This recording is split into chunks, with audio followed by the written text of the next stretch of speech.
Let's begin indeed. Hello people, Sue Jerry speaking. TheCrazyBunch's WebShow is number 125, the 125th episode celebration about that episode. Today we're doing not one, not two, but 5 dev topics today, along with a news report we're going to share with you on this incredible journey, well, not incredible journey that is, on terrible news, what's going to happen to us on Disney Plus and Hulu.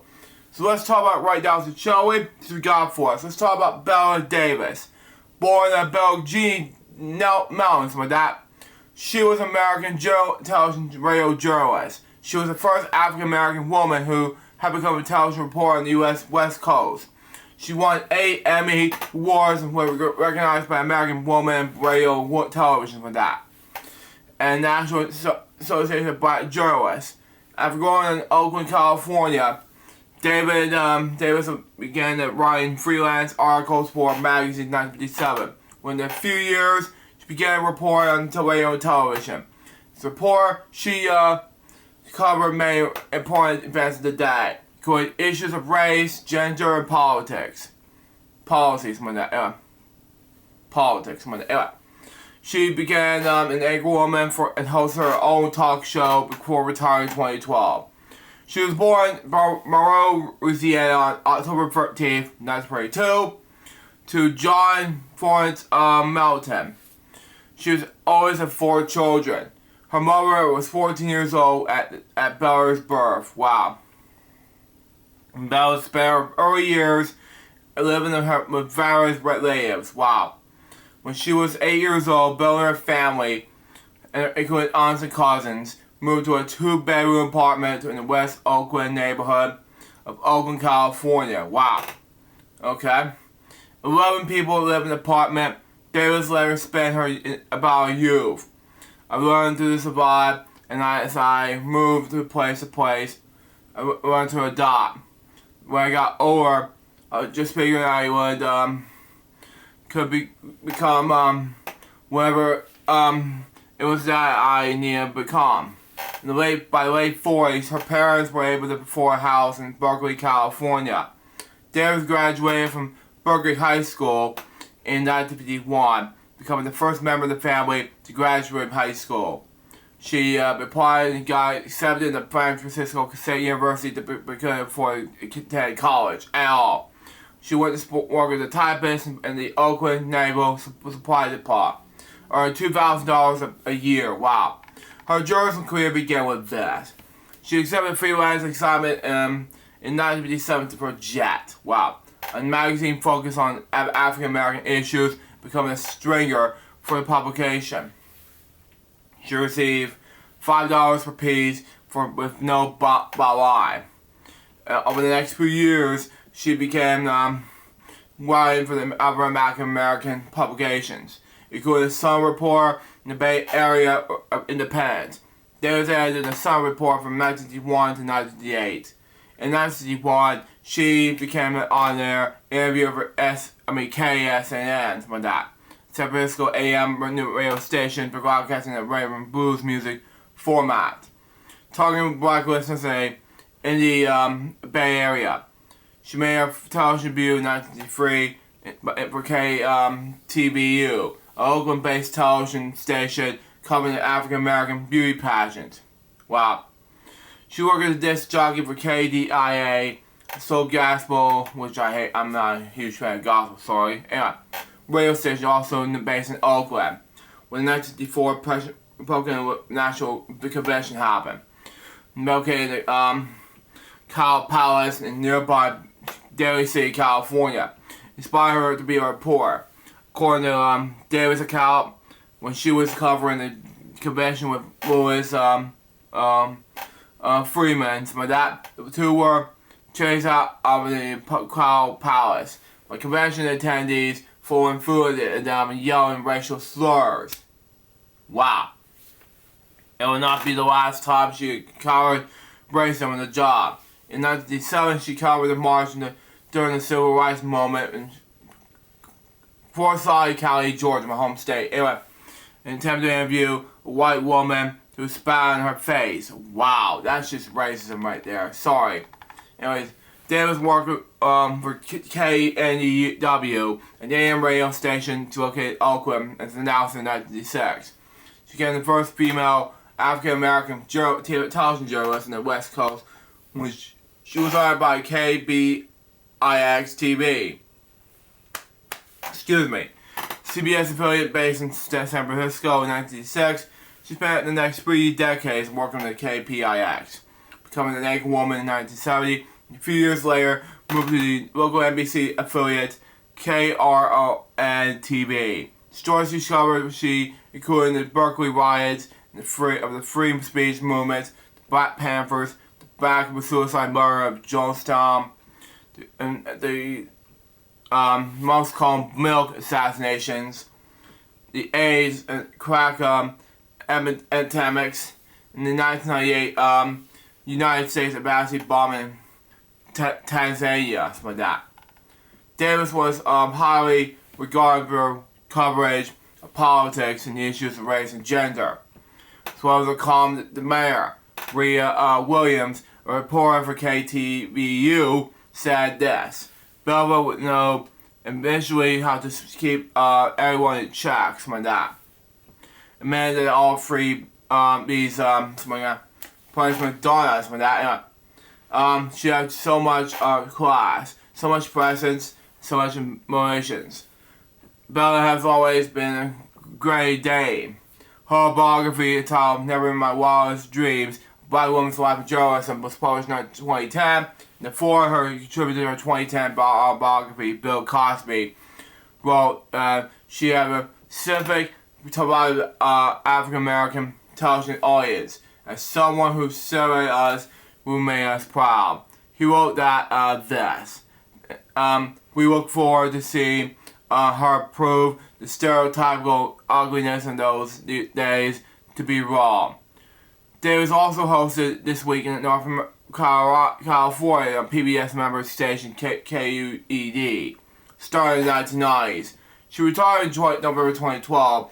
Her final broadcast included a TV interview with Maya Angelou, a personal friend that she wanted to beams up her final show to be friendship. Her personal life and death goes like this, and we'll get to ours after this is over. But she married Frank Davis on New Year's Day 1952. The couple have 2 children and a granddaughter. Davis met her second husband, Bill Moore, in 1967, while working on KPIX TV. David Moore used to live in the San Francisco neighborhood of Presidential Heights, but now live in Presidential, California. Bill Davis, a private person with more than a journalistic life, separated her personal life from her professional life. In 1975, she allowed an African American woman, and radio TV member Kathleen H. Arnold. Today, I wish Kathleen Rand Reed, so like that, to produce Bella Davis This Year Live. Davis meant to read for decades. Wow. Davis serves on the board of Museum of African, from that, the Institute of Aging, and the Fine Arts Museum of San Francisco. Davis raised $5 million Museum of the African Depression in 1 year.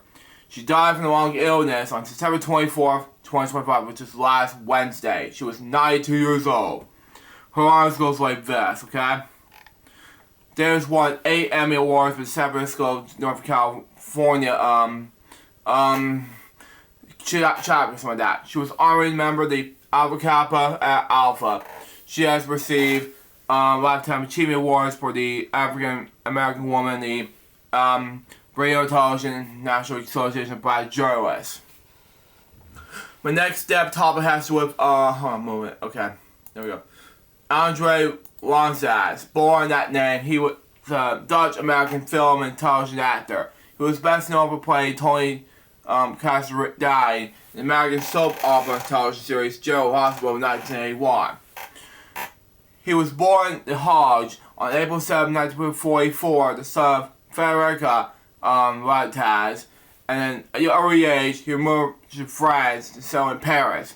He studied acting with Yob's Furs. After studying with Furs, he began his screen career in 1997. He appeared in the television series When Freedom Came to Happen, after his career began, he then emerged in the United States, so in New York, where he studied acting with Lee Strasberg. He also guest starred in television programs including The $6 Million Man, Family with Vern Shirley, All That Glitters, and Leo Rose. In addition to his guest appearances like that, he portrayed Toya Gasoline in General Hospital in 1981, and Rudolph Schuyler in managed Trustrum West from 1989 to 1990. He retired from acting in 2024, which is last year, last time appeared in the film Ties.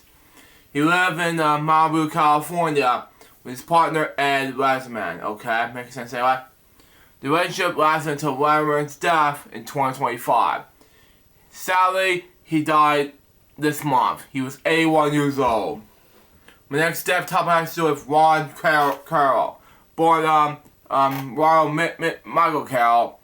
He was an American DJ, singer, songwriter, music producer. He was probably an actor in the house music career. Boring! Sorry, but you know, I'm not a huge fan of DJ, so like house music. But anyway. He worked with many house producers, including East Move, Maris Joshua, Bob St. Clair, and Rod Carriol. He also best known for producing, usually with rock producer partner Cheryl Pagos, for other vocalists for their own songs. He was born in Chicago in 1958. As a boy, he learned to sing while a member of his church choir. As a teenager, he was a fan of the rock band Kiss. Good, okay? Became interested in house music when he was attending high school dance and spent time with watching the DJ perform. Why Mel? Why not Mel? You need to do that. But anyway, Carroll started performing as a DJ in the late 80s in the club. He himself open. He released his first official record, My Player, in 1993. He track produced by local partners, producers Hula, the New York producer brothers Kay Fingers and Ron Trent. In 1994, he got his first big break when he attended the Winter Music Conference in Miami. Still known outside Chicago, he woke up in this Rory Vega, who gave him the chance to write the lyrics to Barbara Tucker's I Got Lips, like that. Get Lips, anyway. This allowed this party to join Mike Dunn and Brian Stingley, also in the Chicago house scene, in the Deep Soul production company as a singer, songwriter, and producer. And he wrote the lyrics to 6 tracks in Stingley's album, The Purist, like that. And also wrote and produced the album, The Starman, in 1996. He met Greek, American producer Samuel Pagos, something like that. And the 2 created Moss Productions, Masters of Sound, for short. But for the UC After Hours label. On the label, he also met Massey's members, like that, who introduced him to the European house scene. This allowed him to take part of the French house class of My Love, produced by Kozer, and Loki Star, produced by Superfunk, which I'm not a huge funk fan. Sorry. Both released in 2000. Okay? The following year, he opened up his own label, Violet Music Records. Okay? Which I'm not a huge fan of. Sorry. Okay. Carroll's activities as a singer in Europe brought him into contract with Dutch producers Hard Soul in 2003, which Rowan sang and Back Together, followed in 2004 by One of Roll with Bob St. Clair and Axwell, which more like Axl Rose. But anyway, next it goes with it. Next. And Twilight would then appear in St. Clair's 2004 album Enjoy. He died from a heart attack on last Sunday. He was 57 years old. You know, you can see he's doing this. Nope, no cha-cha, so good. Thank God. Anyways, my next step top has to send Turner. Born that day, he was an American news presenter who was a main anchor with KSTPC TV, something like that. Minnesota, met St. Paul during the area during the 80s. With that, joined the during KSPTB TV in 1998. Torres working at both KBD WBAM and KSTB AM for that. In 1989, Turner became a main anchor at KSTP TV's parent company, Homeworks for Broadcasting on news channel, a production unit held until the channel went off the air in 2002. From 2004 to 2011, he was a news anchor, news reporter, and newscaster for the MNN radio network. 2009, he was inducted into Public's Broadcasting Hall of Fame. He died of cancer last Sunday. He was 81 years old. And my last death topic has with L.A. Mark. Now, who is she, may I ask? Well, she was the very last cast member behind the 1939 movie, something like that. 1949 movie, The Wizard of Oz. Now, she was best known for the following movies, okay? She was in Golden Age America. She was best known as this, okay? As follows. Barnyard Follies in 1940. Star Maker in 1939. She was a Munchkin in 1939, Wizard of Oz. The Sisters in 1938. Adventures of Tom Sawyer as a Schoolgirl in 1938. Nubbin Scar Eye in 1937. The Singer. Russian Ballet in 1937. And an R-Gay member in Reunion Rhythm in 1937. She was in the following. We said Mystery of Oz as herself. 85 questions answered in 2024 as a reunion for her. An R-Gay story as in 1994 as a gay white way dancer. An archival footage. She was born December 19th, 1930 in Alto Cali, Colorado. She was the actress known for these followings, okay? She was married to George Alexander Bonner. However, from 1959 of April 25th until his death on November 28th, 2017. Sadly, she died last Sunday. She was 94 years old. The trivia for you before we do the moment of silence reflection, okay? Her entry in 1938 casting directory book points about how she experienced on stage, on screen, and on radio. That she swims as a pianist. However, she was a dancer.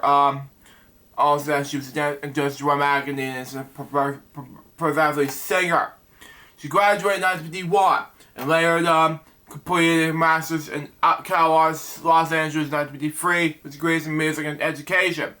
However, although Paramount would later offer the contract as a teenager, she declined and went to study at Oswald College. She went to be credited on just 2 films following The Wizard of Oz in 1939 movie. These were The Star Maker and Barnyard Follies, which I mentioned before. However, the later this which was released in 1940, she then left acting late in her career regarding just child acting, okay? She was one of the last surviving actors who played the Munchkin in the 1939 movie, The Wizard of Oz. The 2024 documentary Mystery of Oz featured an interview with Blader about memories of the film and the historic movie. Now, she was also began her career in the 1947 short film, which I said before, Reunion Rhythm. She went on to play supporting roles in several other features, including The Adventures of Tom Sawyer, which I mentioned before, and more. And before stepping to Munchkin Land, which I said earlier in this episode, Crazy Bunch web show, in which when would become her highest profile movie role yet. She wanted to study computer science and biology, something like that. Working as a computer consultant for USC and first Eastern Bank. She auditioned Wizard of Oz in 1948 when selected as one of the 8 children. Went on to dance and sing as part of the Munchkin implement. Okay? Sadly, like I said before, she would have been 100 in 2030 if she's still alive. So if I'm talking Elon Musk, so she was born Elon I can't remember the name now. So Elon Musk, so she married George Bonner. So I'm thinking about Elon Bonner is what her name was at the time. So I'm pretty shocked that the day she died when this happened earlier this week. So last week when I talked about this, and it was shocking, but yeah, not off topic. But let's do a motorcycle fresh regards to not one, not two, but about 5 death topics right now.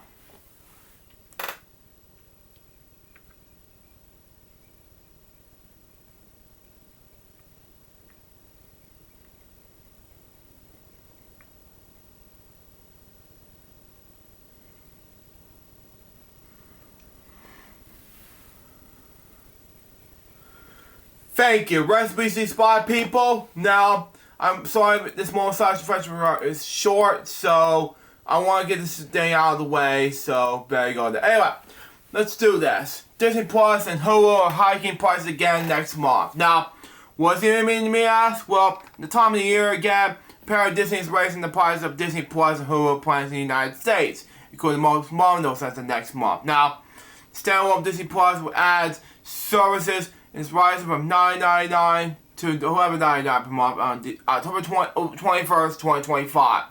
While Disney Plus Premium without ads is going up to $15.99 per month to $18.99 per month, sadly.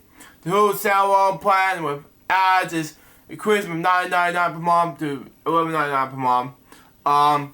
At the same date, the premium version of Hulu with no ads will remain at $18.99 per month. That is unfortunate for me to do this, but I'm adding so much money to this. That's ridiculous. But in addition to the prices of Hulu's ESPN Select, more known as ESPN Plus, which has more limited content lineup that recently launched ESPN Limited Offering app. The increase from $11.99 per month to $12.99 per month on the same day. For now, I can't scroll down. Anyway, the introduction to price Disney Plus, Hulu, and ESPN Unlimited bundle, whereas will remain at still remain at $29.99 per month for the first 12 months. Which by reality, a rep by Disney to decline to provide an initial comment from the price hikes. It's the first time in 3 years Disney is rising the price of the streaming service in the United States. After the price hikes from Disney Plus and Hulu in October 2024 and October 2023, Disney provided notification of the latest price hikes on Tuesday and its customer support service site, something like that. Anyways, the company has been planning the fee hikes for weeks. The price entries were announced after many Disney Plus and Hulu users in recent days, and said that they were canceling some service in the wake of Disney and ABC's suspension to Jimmy Kimmel over his comments of the late night host made about the killer of Charlie Kirk. Now, unfortunate to say this, folks, I'm supporting Disney, so I'm not gonna be able to. I talk about the news report on Charlie Kirk, but it's just he doesn't need to write about this. But I'm still gonna support Disney, ABC, sadly, but somewhat, but not all the time. But anyway, but they don't need to remove that, sadly. But anyway, that came out from the FCC dangled the threat of invasion into ABC station and didn't drop Campbell. Thank you. Following his remarks, local TV stations, groups, Next Star Media and St. Clair said they will private the program. Didn't say Campbell's show will return to ABC Tuesday evening. But Next Star and St. Clair said that they will not air Jimmy Kimmel live for the time being protest. That is unfortunate to say this. This happened September 23rd, which is that week. Anyway, move on. Next. Or last week. But anyway. Moving on. Next. Disney, after completing the full expiration of Hulu and a deal with Comcast this past June, is now in the midst of fusing the two services together. In 2026, which is next year, Disney expects to shut down Hulu and standalone app and service merging Hulu into Disney Plus. According to Disney, you will still be able to purchase Disney Plus and Hulu standalone plans. Here are a table breaking down the new US price for Disney streaming service, something like that. And there are as follows. So, you can still bundle the price. So, what you're about to do, folks, is Disney Plus with ads is $11.99 to $9.99. That's a previously month, so there you go. $9.99 to $11.99. Disney Plus Premium no ads from $59.99 to $18.99. Wow. Hulu with ads $9.99 to $11.99. Hulu Premium with no ads $18.99 with unchanged $18.99. ESPN Select, excuse me, from $11.99 to $12.99. The bundle with Disney Plus and Hulu with ads $10.99 to $12.99. Bundles with no ads $19.99 to no unchanged $19.99. With ads on Disney Plus and Hulu and ESPN Select bundle $69.99 to $19.99. With no ads and Disney Plus, Hulu ads, blah blah blah. $26.99 to $29.99. All of that with HBO Max bundle $16.99 to $19.99 with ads.